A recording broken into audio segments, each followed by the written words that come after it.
Bonjour mes petits chéris. Ah ben voilà, comme promis, je vais vous raconter une autre histoire aujourd'hui. Alors, aujourd'hui, je vais vous raconter l'histoire de la famille Blaireau-Renard. Ils vont se lancer à la chasse au trésor. Alors, dans la famille Blaireau-Renard, il y a d'abord le grand-père, Papy Renard, il y a Edmond, Marguerite, qui sont les parents, Carcajou, Roussette, Glouton et le petit Cassis. Vous voyez, ça c'est toute la famille. Attends, parce que voilà, toute la famille Blaireau-Renard. Alors, voilà. Aujourd'hui, grand-père Renard est venu rendre visite à ses petits-enfants. Dis, papy, tu nous racontes une histoire de quand tu étais petit, demande Roussette. Ça c'est Roussette là, tu vois, ça c'est Roussette. Les yeux de Papy Renard se mettent à pétiller. Je me souviens que j'avais un copain avec qui je rigolais bien. Il s'appelait Gaspard. On avait enterré un trésor quelque part, dans un endroit secret, avec une pierre par-dessus, gravée d'une croix en mémoire de notre amitié. Voilà la croix. Donc ils avaient enterré un trésor et ils avaient mis une pierre avec une croix dessus pour pouvoir retrouver leur trésor. C'était quoi ce trésor? Interroge Carcajou.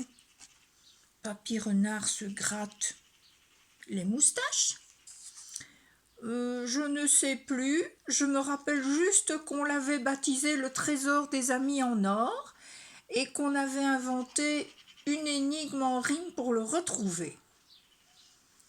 Et le vieux renard se met à réciter un drôle de poème. Voilà, il récite un drôle de poème à ses petits-enfants. De retour dans leur chambre, les enfants sont dans tous leurs états. « Et si on partait à la recherche du trésor ?» propose Glouton. Roussette récite aussitôt le premier vers. Roussette. Courez jusqu'à la pile de pierres au milieu de la terre. Voilà, c'est Roussette là. Au pas de course, elle conduit ses frères jusqu'à un muret effondré. Là. Et voilà, c'est facile. Qu'est-ce qui vient d'ensuite? Suivez le long chemin jusqu'à l'arbre violet satin, récite à son tour Glouton. Hop, escaladant le muret, il mène la petite troupe jusqu'à un prunier à la lisière de la forêt. Le violet satin, ça rappelle la peau des prunes. L'énigme suivante est elle aussi vite résolue. Rendez-vous en haut de la colline, au pied des 3 gardiens qui la dominent. « Regardez, ils sont là-bas !» s'écrie Roussette en montrant les 3 arbres perchés à l'horizon. Parvenu au sommet, Carcajou halète. « Puis traverser la terre humide !» Ici, il y a un tunnel qui descend entre les racines. Tous s'engouffrent à sa suite dans le souterrain. Mais là, les choses se corsent soudain. La suite du poème dit « Quand vous aurez trouvé le ruisseau, mais il n'y a pas d'eau par ici, s'inquiète Roussette. Papy a dû se tromper dans les paroles, grogne Carcajou. On devra aller le chercher, suggère Glouton. La mémoire lui reviendra peut-être en chemin. Voilà, ils sont là, à l'entrée, voyez là, à l'entrée du tunnel. Les enfants retournent au terrier. Accompagnés de Papy, ils refont le parcours jusqu'au souterrain. « Oui, c'est bien par là qu'il faut passer, sourit le vieux renard. »« Mais où est le ruisseau de l'énigme ?» demande Roussette. Papy renard furette partout. Voilà, il inspecte le sol, puis il rigole. « Le ruisseau, il est là, sous nos pieds. Il s'est asséché avec le temps. Voyez, son lit est toujours creusé dans la pierre. Voilà, il y a toujours le creux. Et là, Roussette s'imagine en train de patauger dans l'eau. Tu devais bien t'amuser avec Gaspard. Oh oui, se remémore Papy. On criait, quand vous aurez trouvé le ruisseau, filez dans le cours d'eau. Et zou, il se jette dans le tunnel qui dévale en pente raide, comme quand il était petit. Youpi! Hurlent les enfants glissant à leur tour sur le toboggan. Oh, ils ont l'air vraiment bien s'amuser. Ah, quelle rigolade! Mais le trésor attend toujours, l'énigme n'est pas terminée. Passez ensuite devant le gardien solitaire qui porte un ruban de velours, reprend Glouton. Papy renard scrute les environs. Et je ne le vois nulle part. Moi si, clame Carcajou. Fièrement, il monte du doigt un grand thon tombé en travers du chemin, surmonté d'un bout de tissu rouge et filoché. Voilà. Il est là, le tissu rouge. Il est là. Ça alors, il s'est écroulé, s'émeut Papy. C'est moi-même qui avais accroché ce ruban. Oh, ben il est... Regardez comme il a l'air un peu tout triste. Que l'arbre soit tombé. Pour montrer à quelle hauteur j'avais réussi à grimper. Dans ses yeux, les enfants lisent toute la nostalgie du passé.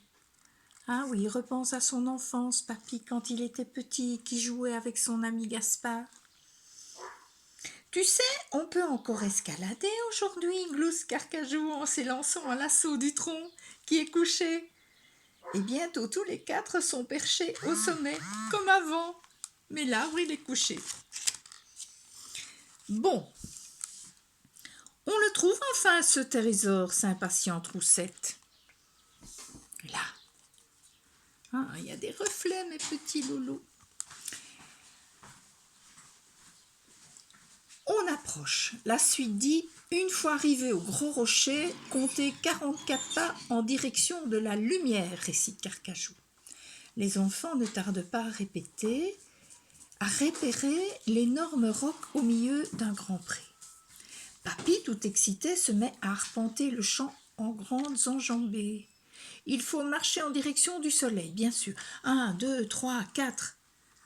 Mais arrivé à 44, cherchez à cet endroit la petite croix gravée sur la grosse pierre. Elle n'est pas là. Il ne trouve pas. Il y a une grosse pierre, mais il n'y a pas de croix dessus. Roussette éclate de rire. C'est parce que tu as fait de trop grands pas, Papy. À l'époque, tu avais des petites jambes de renard, de petits renards, comme moi. Et très émue, Roussette, repartant du rocher, recommence à compter. 1, 2, 3, 4. Et alors, ces 44 pas l'amènent tout droit au pied d'un grand châtaignier. Là, elle aperçoit la pierre gravée d'une croix. Elle est là, la pierre, et il y a une croix dessus. Papy, on a réussi. C'est en dessous que dort le trésor fabuleux des amis en or, chuchote Carcajou. Oui, mais cet arbre a décidé de pousser par-dessus. Il n'était pas là avant, remarque Papy. Oh, le grand châtaignier. Et voilà la pierre. Alors, ça veut dire que le trésor est coincé sous les racines, comprend Roussette. Oh non, on ne saura jamais ce que c'était.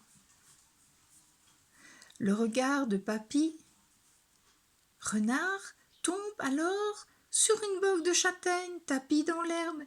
Il prend le fruit dans sa main, là. Oui, ça pique. Ça y est, je me souviens. Notre trésor, c'était une châtaigne, exactement comme celle-ci. On l'avait enterrée là avec Gaspard. Avec le temps, elle a dû germer, grandir et se transformer en un magnifique châtaignier. Voilà le trésor des amis en or. Papy, c'est merveilleux. Nous aussi, on va semer un trésor en souvenir de notre amitié entre frères et sœurs, décide Roussette. Et elle enfouit une châtaigne dans la terre et sur la pierre posée, voilà, sur le trésor, sur la pierre posée dessus, elle trace 4 traits. Un pour Carcachou, un pour Glouton, un pour moi et un petit pour Cassis. Bravo, mes trésors, murmure Papy. Dans quelques années, quand ils seront âgés comme Papy, ils vont peut-être trouver un énorme châtaignier à l'endroit où ils avaient déposé la pierre. Voilà, c'était la chasse au trésor de la famille Blaireau-Renard. J'espère que cette petite histoire vous a plu. En tout cas, je pense bien à vous. Je me réjouis de vous revoir et je vous fais un gros bisou. Mes petits chéris, à bientôt. Maintenant, il va falloir que je trouve d'autres livres pour vous raconter des histoires. Je vais essayer d'en trouver. Autrement, ce sera Martine à la mer, Martine au cirque, ou je sais pas. Hein? Je vous fais un gros bisou. À très bientôt. Je vous embrasse très fort.